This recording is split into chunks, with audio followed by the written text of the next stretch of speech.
Cordial saludo. Esta es la presentación de la fase 5, diferencias y similitudes entre contrato público y privado. Universidad Nacional Abierta y a Distancia. Integrantes: Didier Agreda Martínez, Gineda Adriana Andrade y Valeria Jimena Quintero.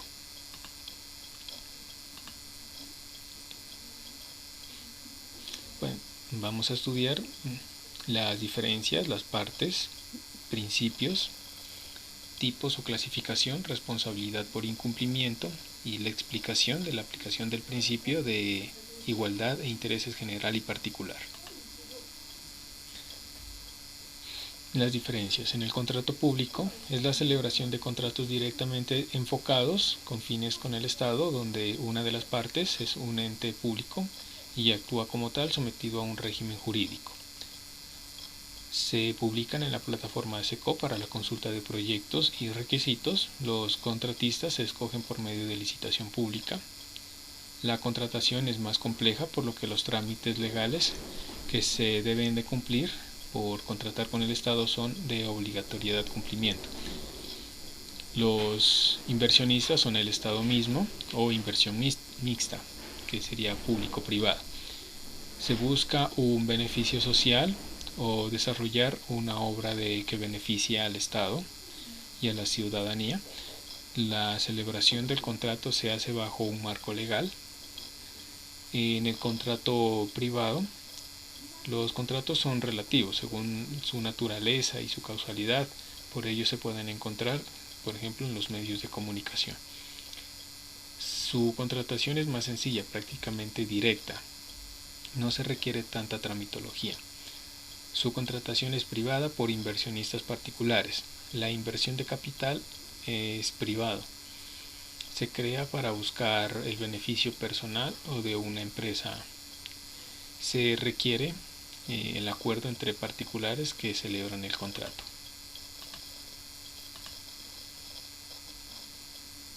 Las partes de la contratación pública. La primera es la parte precontractual. En esta etapa está relacionada en la forma directa y especificar el contrato a celebrar.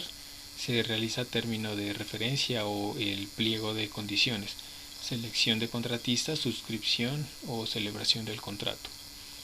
La segunda es la contractual, desarrollo del objeto contractual por parte del contratista y la contraprestación de la contraparte.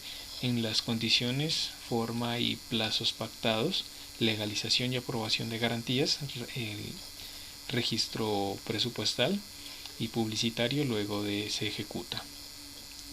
La tercera es la postcontractual, son las actuaciones posteriores al vencimiento del término establecido en el contrato o en el acto que lo da por terminado de manera anticipada. Principios de la contratación pública.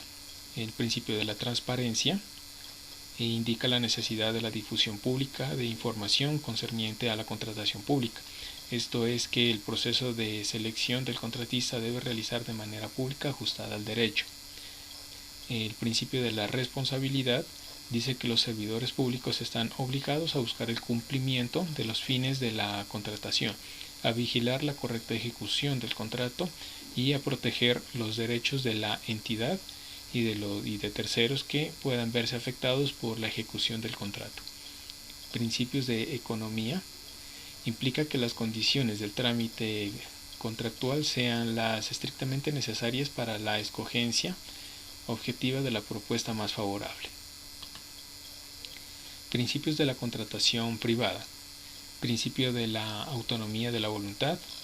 Configura el acto creador de la relación jurídica. Es necesario que se realice en plena libertad. La voluntad así expresada es la que finalmente busca obligarse frente a otro sujeto y generar los elementos del contrato.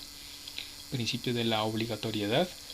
Los contratos serán obligatorios, quiera que sea la forma en la que se hayan celebrado, siempre que en ellos concurran las condiciones esenciales para su validez.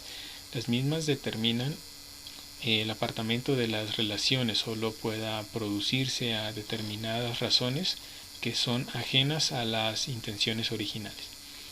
Principio de la relatividad del contrato indica que solo el contratante o sus herederos o causahabitantes pueden ser deudores o acreedores, en otras palabras. Solo podrán tener derecho u obligaciones, serán beneficiosos o no quienes participaron en la celebración del contrato. Principio de la causa concreta. En este sentido, la causa del negocio jurídico en nuestro ordenamiento, al igual que en la doctrina, se manifiesta que la intención de las partes para la celebración del contrato, en otras palabras, no puede haber contrato sin una motivación suficiente que genere en los contratantes la intención de contratar. Este principio reposa, por tanto, en la formación de la voluntad. Principio del consensualismo. En este es el acuerdo de las partes de la forma y las condiciones en que se celebrará el negocio jurídico. Si se desconoce dicho principio, el contrato sería viciado por vicio de consentimiento. Principio de sociabilidad. Al referirnos a la manifestación de la voluntad, lo hemos hecho desde el punto de vista de su validez y de la libertad de las partes para obligar las condiciones que se desean pactar. Principio de inalterabilidad. En intención del bien común puede intervenir el contrato imponiendo reglas o estableciendo limitaciones en su contenido. Se debe respetar lo pactado por las partes cuando ello sea lícito y posible, ya que usualmente el límite a la autonomía de la voluntad está impuesto por la licitud de los acuerdos. Y el principio de eficiencia. En el ámbito contractual, la valoración de las prestaciones trasciende lo que usualmente se conoce como el concepto económico de eficiencia. Esto es el mayor resultado con el menor cantidad de recursos utilizados. Tipos o clasificación de la contratación pública. Existe la selección abreviada, el concurso de mérito, la contratación directa, licitación pública y la mínima cuantía. Los tipos de clasificación en la contratación privada.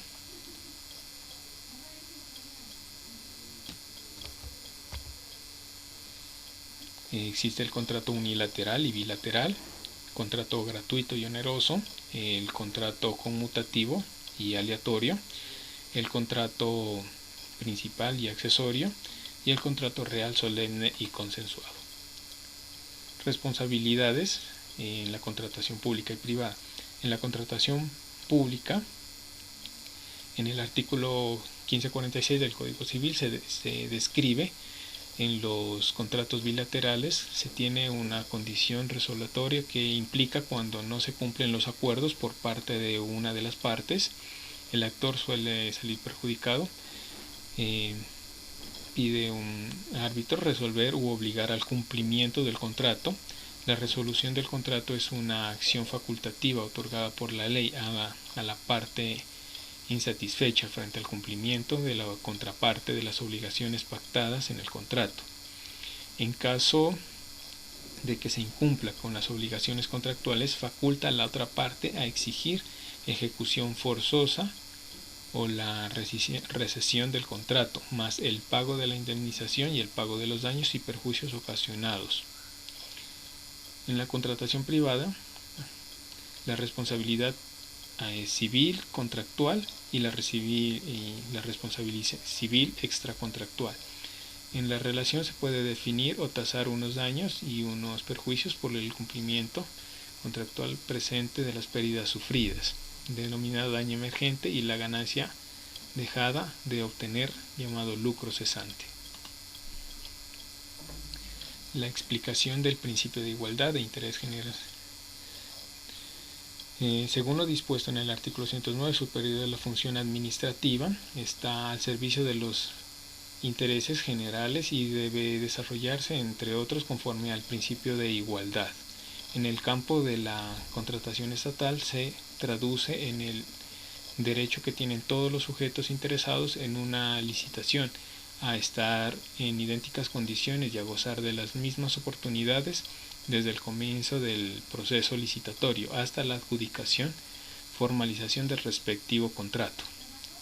Correlativamente, este principio conlleva para la administración pública el deber de garantizar que las condiciones sean las mismas para todos los competidores, dando solemne preferencia a la oferta que sean favorable para el interés público.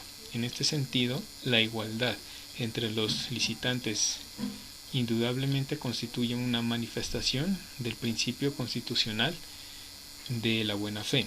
Después le impone a todos los responsabilidades públicas la obligación a obrar con lealtad y honestidad. El principio de igualdad está regulado por los derechos fundamentales y es aplicado a la contratación cuando se define que todos los proponentes tienen las mismas opciones de participar y de ganar. Por otra parte, el principio de interés general faculta de ajustar el objeto del contrato a las necesidades variables de la comunidad e igualmente cuida de no ir anticonstitucionalmente contra los intereses particulares. Referencias. Muchas gracias por su atención.